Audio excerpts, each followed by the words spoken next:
কেননা আমরা ইতিহাস যখন পড়েছি দেখেছি, কোরআন সুন্নাহ যখন পড়েছি দেখেছি, হাদিস পড়েছি যখন দেখেছি, উসুলে হাদিস পড়েছি যখন দেখেছি, তারিখে হাদিস পড়েছি যখন দেখেছি,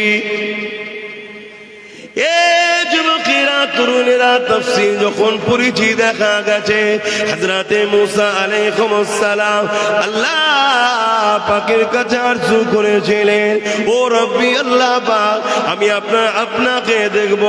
আল্লাহ পাক বললেন, মুসা রে আমাকে তুমি দেখতে পাবে না। নওজওয়ানেরা, মুসা নবী আল্লাহ পাকের কাছে আরজু করলেন, আল্লাহ আমার বড় আশা আপনাকে দেখবো, দিদার দেন। আল্লাহ পাক বললেন, মুসা রে তুর পাহাড়ে আসো। মুসা নবী তুর পাহাড়ে চলে গেলেন।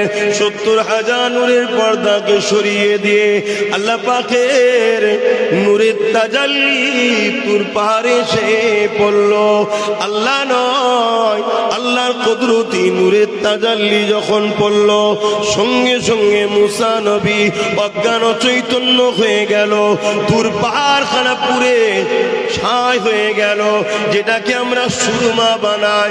মুসা নবী অজ্ঞান হয়ে গেলেন, গড়িয়ে গড়িয়ে পাহাড় থেকে নিচেই চলে এলেন। 40 দিন পর্যন্ত অজ্ঞান হয়েছিল।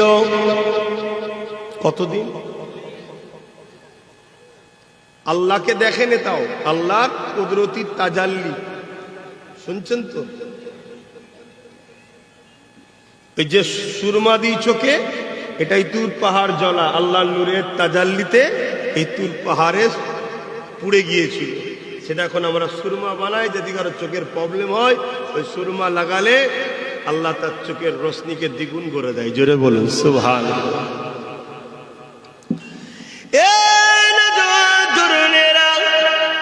অপরদিকে আল্লাহ এই মাসে হযরতে জিবরাইলকে পাঠিয়ে দিলেন, এ জিবরাইল যা দুনিয়া জমিনে গিয়ে আমার হাবিবকে উঠিয়ে নিয়ে আসেন।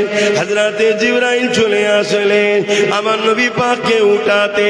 কি জন্য আল্লাহ জিবরাইলকে পাঠিয়েছিলেন? জিবরাইল যান, আমি আল্লাহ আজকে আমার হাবিবকে দাও দিচ্ছি, আমার দিদার দিয়ে দেব।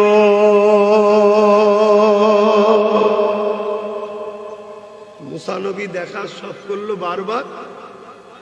আল্লাহ বললেন, তুর পাহাড়ে আসো। মুসা নবী গেলেন, আল্লাহ 70,000 নূরের পর্দা সরালেন, তাজাল্লি এসে তুর